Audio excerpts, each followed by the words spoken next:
Hey guys, तो कैसे हैं आप लोग। आई होप आप सभी अच्छे होंगे और मैं भी बिल्कुल मस्ती में हूँ। तो देखो यार, आज इस लेक्चर्स में हम एप्लीकेशन ऑफ डेरिवेटिव स्टार्ट करने वाले हैं।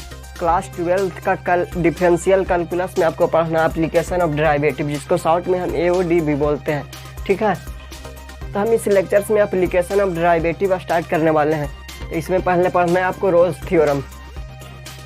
तो आइए इस सेशन को करते हैं स्टार्ट। और क्या, तो देखो पहले आपको इसमें रोल्स थ्योरम पढ़ना है। तो रोल्स थ्योरम से आपको बोर्ड एग्जाम में जो 12th में जो मैथ का एग्ज़ाम होता है उसमें लगभग 3 से 5 मार्क्स का क्वेश्चन पूछता है, यानी 3 से 5 नंबर्स का आपको 12th बोर्ड एग्जाम में आपको रोल्स थ्योरम से आता है क्वेश्चन। ठीक है ना, कुछ ऑब्जेक्टिव में क्वेश्चन पूछता है, कुछ सब्जेक्टिव में पूछता है, यानी मैक्सिमम 5 नंबर तक आपको रोल्स थ्योरम से आता है। ठीक है ना, तो आपको इंटरेस्टिंग टॉपिक है, आपको जाहिर सी बात है आपको पढ़ना ही पड़ेगा। ठीक है ना, अगर बोर्ड एग्जाम की तैयारी कर रहे हो तो देखिएगा हम तो पहले रोल्स थ्योरम पढ़ना। तो देखिएगा रोल्स थ्योरम है क्या, समझिएगा।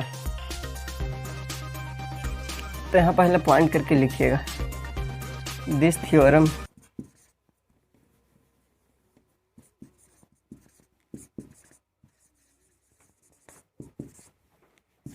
is given by Michael role.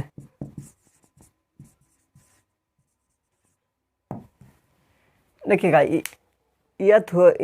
Rolle's theorem जो है वो माइकल रोले मैथमेटिशियन का नाम है, उसी ने ये थ्योरम दिया था, उसी के नाम पर ये रोल्स थ्योरम रखा गया। ठीक है ना, यानी माइकल रोले मैथमेटिशियन का नाम है, उसी ने ये थ्योरम को दिया था, इसीलिए इसको रोल्स थ्योरम उसी के नाम पर रखा गया। ठीक है ना, तो रोल्स थ्योरम है क्या, समझिएगा। आपको यहाँ हम ग्राफ से पहले समझाते हैं। एक्स डैश ये वाई डैश ये वाई। देखिएगा, मान लेते हैं किसी फंक्शंस का ग्राफ ये है। ठीक है, किसी फंक्शंस y = fx का ग्राफ ये है, और यहाँ पर ही x = a है, यहाँ पर ही x = b है।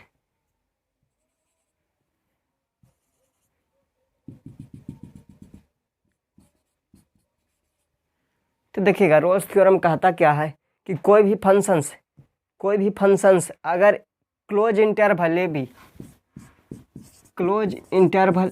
बी में अगर कंटिन्यूअस है, तो देखिएगा यहाँ पर ही x = a है, यहाँ पर ही क्लोज है। ठीक है ना, यानी कोई भी फंक्शंस अगर क्लोज इंटरवल ए बी में कंटिन्यूअस है और ओपन इंटरवल ए बी में डिफरेंशिएबल है और F A = F B.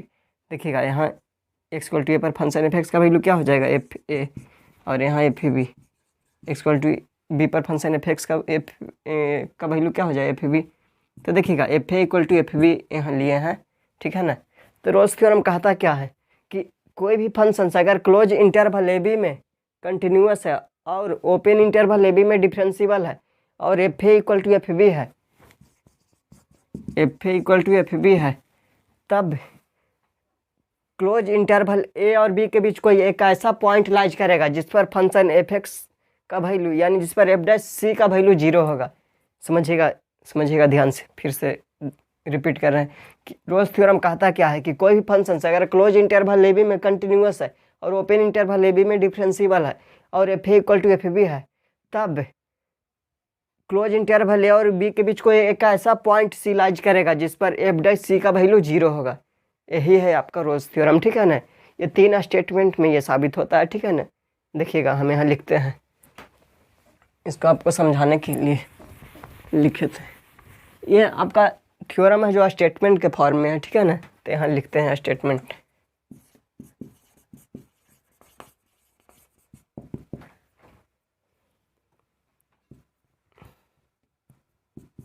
If y = fx be a function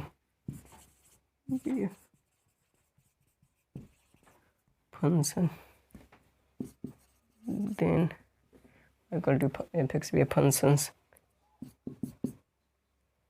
to to F x be a function, then first में लिखिएगा y equal to F x is continuous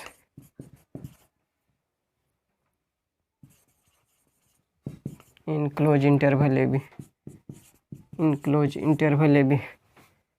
second में लिखिएगा y equal to F x is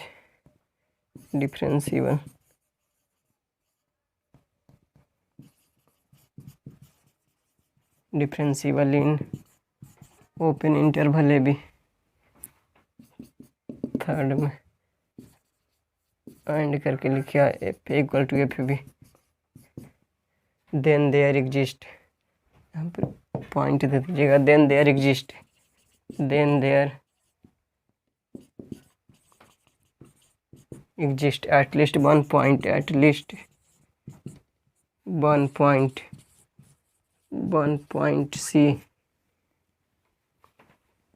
where सी ए और B के बीच आपका होगा, सी जो होगा वो ए और बी के बीच होगा, such that F dash C equal to 0। यही है रोल्स थ्योरम आपका।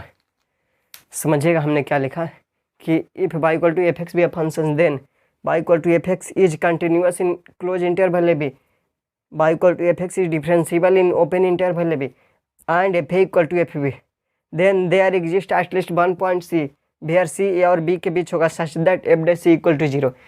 यानी अगर कोई भी फंक्शन क्लोज इंटरवल ए बी में अगर आपका कंटिन्यूअस है और ओपन इंटरवल ए बी में आपका डिफरेंशिएबल है और F A equal to F B है, तब क्लोज इंटरवल ए और बी के बीच, यानी ए और बी के बीच आपका कोई एक ऐसा पॉइंट सी लाइज करेगा जिस पर एफ डैश सी का वैल्यू क्या होगा, 0 होगा।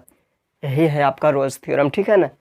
तो यही आपका स्टेटमेंट, यही तीनों स्टेटमेंट आपको ध्यान में रखना है, ठीक है ना। यानी इतना ही आपको रोल्स थ्योरम में ध्यान में रखना है, इतना ही से आपका क्वेश्चन सॉल्व हो जाएगा, ठीक है ना। तो इसको नोट करना है तो वीडियो को पॉज करके नोट कर सकते हो।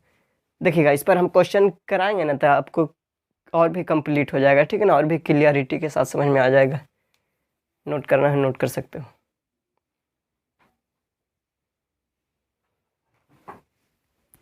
ठीक है, बढ़ें आगे।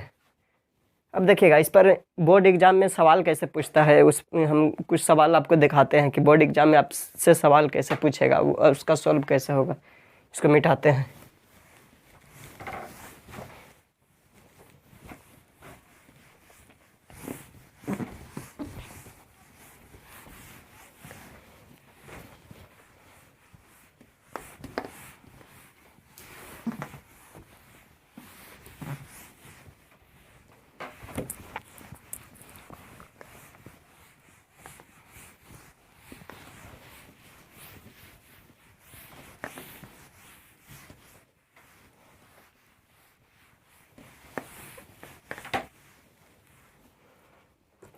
देखिएगा बोर्ड एग्जाम में सवाल कैसे पूछता है, हम यहाँ पर आपको सवाल दिखाते हैं। क्वेश्चन करके लिखिएगा verify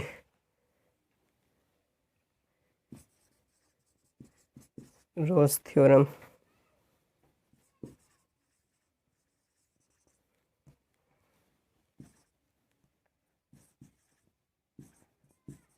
for the function f(x) equal to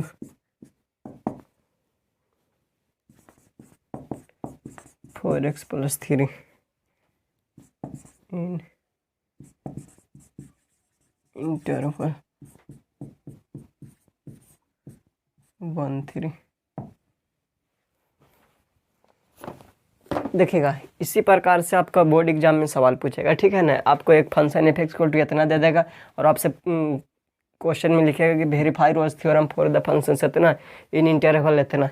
यानी आपको फंक्शन एफ एक्स का वैल्यू दे देगा और क्वेश्चन में लिखेगा कि अब इस इंटरवल में रोल्स थ्योरम को वेरीफाई कीजिए, ठीक है ना। यानी फंक्शन एफ एक्स का वैल्यू इतना है तो आपको इस क्लोज इंटरवल 1 3 में रोल्स थ्योरम को वेरीफाई करना है, ठीक है ना। तो देखिएगा इसका हम सॉल्यूशन कैसे करेंगे, ध्यान दीजिएगा। तो क्या दिया हुआ विद्यार्थी गिवन एफ एक्स का वैल्यू क्या है, x square minus 4x plus 3, ठीक है ना। यहाँ किस इंटरवल में हमें रोल्स थ्योरम को वेरीफाई करना है, क्लोज इंटरवल 1-3, ठीक है ना। तो देखिएगा हम यहाँ पर ही क्या लिखेंगे, चूँकि वी नो दैट, देखिएगा ये आपका क्या है विद्यार्थी, पॉलिनोमियल फंक्शन है, चूँकि we know that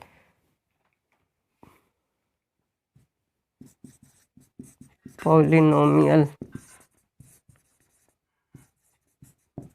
function is continuous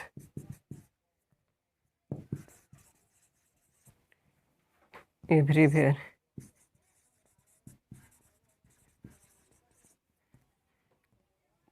and differentiable everywhere, differentiable everywhere। क्योंकि हम जानते हैं कि पॉलिनोमियल फंक्शन जो होता है वो एवरीवेयर कंटिन्यूअस होता है और एवरीवेयर डिफरेंशिएबल भी होता है। तो ये पॉलिनोमियल फंक्शन आपका एवरीवेयर कंटिन्यूअस होता है और एवरीवेयर डिफरेंशिएबल होता है। तो इस इंटरवल में भी तो कंटिन्यूअस और डिफरेंशिएबल होगा ही। तो f x is continuous y equal to F x लिखे, y equal to F x is continuous, f x ही लिखो ना विद्यार्थी, क्या दिक्कत। F x is continuous in close interval 1-3 and differentiable इन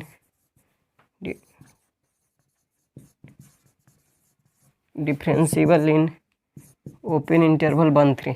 समझिएगा पॉलिनोमियल फंक्शन जो होता है वो एवरीवेयर कंटिन्यूअस होता है और एवरीवेयर डिफरेंशिएबल। तो एवरीवेयर कंटिन्यूअस होता है तो यानी क्लोज इंटरवल 1-3 में भी आपका कंटिन्यूअस होगा और ओपन इंटरवल 1-3 में भी जाहिर सी बात है डिफरेंशियल होगा, ठीक है ना। तो देखिए 2 स्टेटमेंट तो यहाँ हो गया। अब तीसरा स्टेटमेंट में क्या है, F A equal to F B आपको दिखाना होगा। तो यहाँ से एफ ए का वैल्यू हम निकालते हैं। एफ ए यहाँ ए का वैल्यू क्या है 1, बी का वैल्यू क्या है 3 है। तो एफ ए और एफ बी का वैल्यू निकालते हैं। एफ ए का मतलब क्या है F1। तो यहाँ से हम हेयर देखिएगा एफ एक्स इक्वल टू क्या दिया हुआ विद्यार्थी, x square minus 4x plus 3, ठीक है ना। देखिएगा F1 का वैल्यू निकालते हैं, क्या आ जाएगा 1 माइनस 4 प्लस 3 यानी क्या आ गया 0। एंड F3 का वैल्यू निकालते हैं, क्या हो जाएगा 9 माइनस 12 प्लस 3, 0 आया ना विद्यार्थी। दिस इम्प्लाई दैट क्या लिखेंगे F1 equal to F3, F1 और F3 बराबर आया ना। यानी रोल्स थ्योरम के तीनों कंडीशन को सेटिस्फाई किया ना। तो क्या लिखेंगे, ऑल द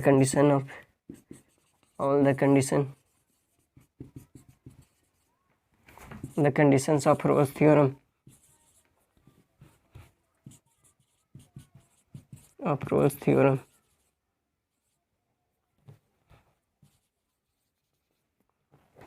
are satisfied।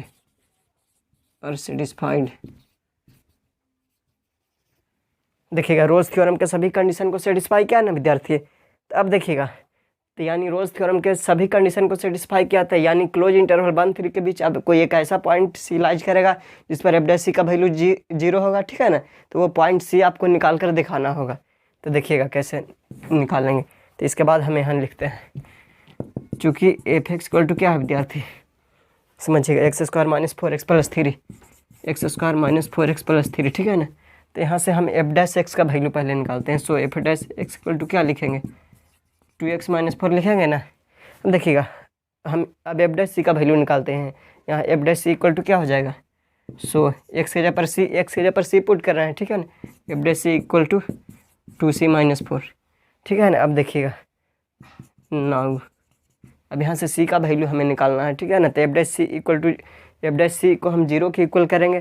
देखिए रोल्स थ्योरम क्या कहता है विद्यार्थी कि कोई भी फंक्शन क्लोज इंटरवल इतना में आपका कंटिन्यूअस है, ओपन इंटरवल इतना में डिफरेंशिएबल है और F equal to F B है, तब ए और बी, तब उस इंटरवल के बीच यानी ए और बी के बीच में एक पॉइंट सी लाइज करेगा जिस पर F' का वैल्यू क्या होगा 0 होगा, ठीक है ना।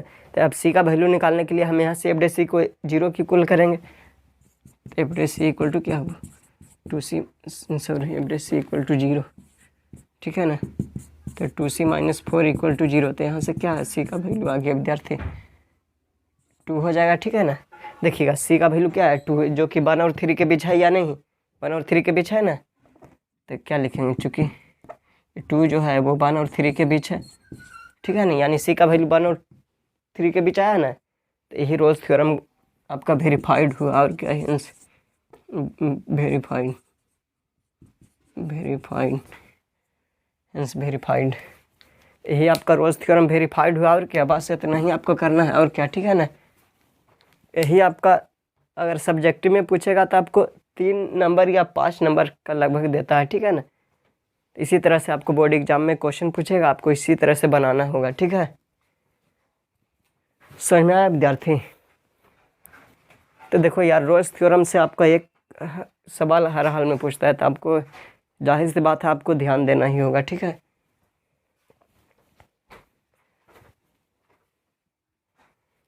तो देखिएगा इसके बाद इसी में आपको एक और थ्योरम पढ़ना है, लैग्रांज मीन वैल्यू थ्योरम। तो उसको हम अगले लेक्चर्स में उसको हम क्लियर करा देंगे, ठीक है। तब तक के लिए पढ़ते रहिए, आगे बढ़ते रहिए, मिलते हैं फिर नेक्स्ट क्लास में। Okay bye.